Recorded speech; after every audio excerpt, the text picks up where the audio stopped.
So hello guys, welcome to BML Gyan. मैं प्रतीक शर्मा। तो भी हमारा जो हेल्थ केयर लॉ है वो चल रहा था, इसके अंदर हमारा इसका कंटिन्यूशन टॉपिक बना रहा हूँ मैं इसको। तो अगला टॉपिक हमारे यहाँ पर रहेगा Indian medicine and central council act 1970। सो 1970 का Indian medical and central council act जो है, इसके बारे में बातचीत होने वाली। देखते जी क्या कहना चाह रहा है। कह रहा है it is an important legislation as regards maintenance of health care standards in the country.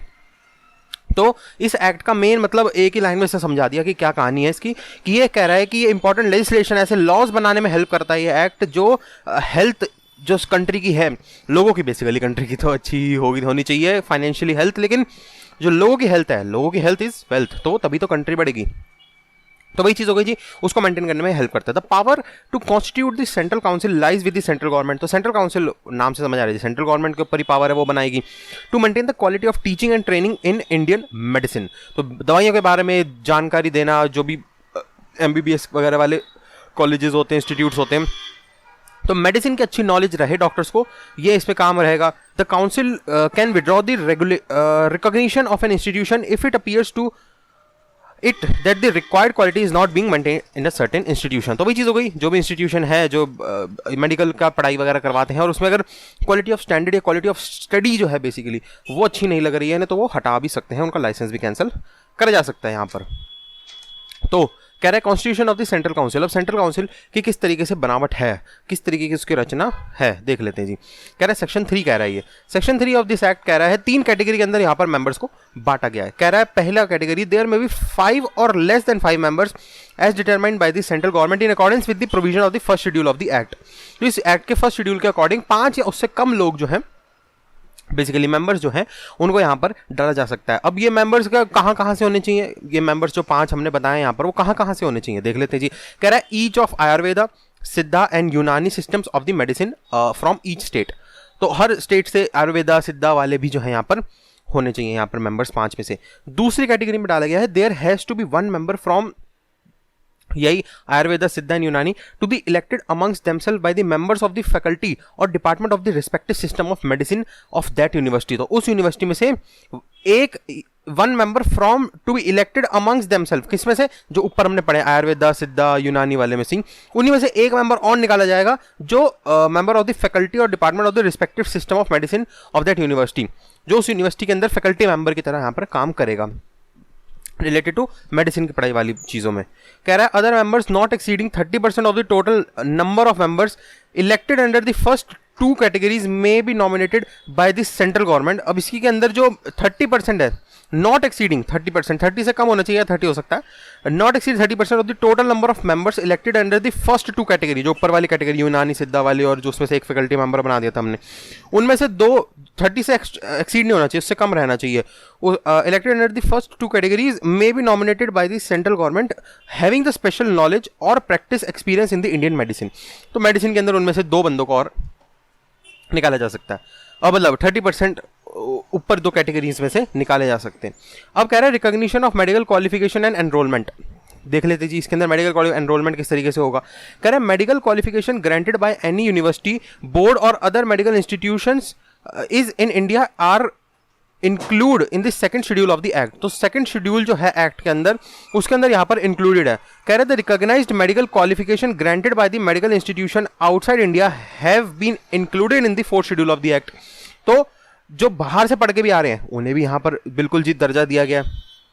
अब कह रहे हैं एनरोलमेंट एज मेडिकल प्रैक्टिशनर, तो बिल्कुल डॉक्टर बन जाए वो, उसके लिए एनरोलमेंट कैसे होगा। तो सेक्शन 17 जो है कि वो अपनी खुद की प्रैक्टिस कर सके, इलाज वगैरह कर सकते हैं पेशेंट्स का, तो वो उसके लिए कह रहा है enrolment of qualified person in Indian medicine और any state registered provides that any claimant who possesses any medical qualification included in the 2nd और 3rd और 4th schedule of the act should be enrolled on such register. तो जो भी इसमें से 2nd, 3rd और 4th के according जिसने पढ़ाई कर ली है, बढ़िया क्वालिफाइड हो चुका है, तो उस केस में उसको एनरोल कर दिया जाएगा as a medical practitioner. Any so enrolled can practise in Indian medicine in any state and they are entitled to sign or authenticate a medical fitness certificate or any other certificate required by any law to be signed or authorized by the qualified medical practitioner. तो यहाँ पर हमने law के अंदर भी जो है इसको मेडिकल प्रैक्टिशनर बंदे को बना दिया, मतलब पूरे तरीके से डॉक्टर बना दे कि हाँ भाई इसको नॉलेज है मेडिसिन वगैरह की। तो वही चीज़ हो गई जी, इसके अंदर साइन वाइन भी कर सकता है, जिसके अंदर मेडिकल फिटनेस वगैरह चाहिए होता तो उसमें भी वो साइन कर सकता है आफ्टर दी रजिस्ट्रेशन या आफ्टर दी एनरोलमेंट, आप जिसको कह सकते हैं। जैसे हम लोगों का एनरोलमेंट होता है BCI के अंदर लॉ वालों का, उसी तरीके से समझ लो इसको यार, ठीक है। अब कह रहा है विड्रॉल ऑफ रिकॉग्निशन, क्या उसे हटाया जा सकता है? देखते हैं जी। कह रहा है ऑन रिपोर्ट बाय इंस्पेक्टर और the visitor that any institution do not conform to the standard prescribe by the central council, तो उस केस में हटाया जा सकता है, उसका लाइसेंस वगैरह काटा जा सकता है।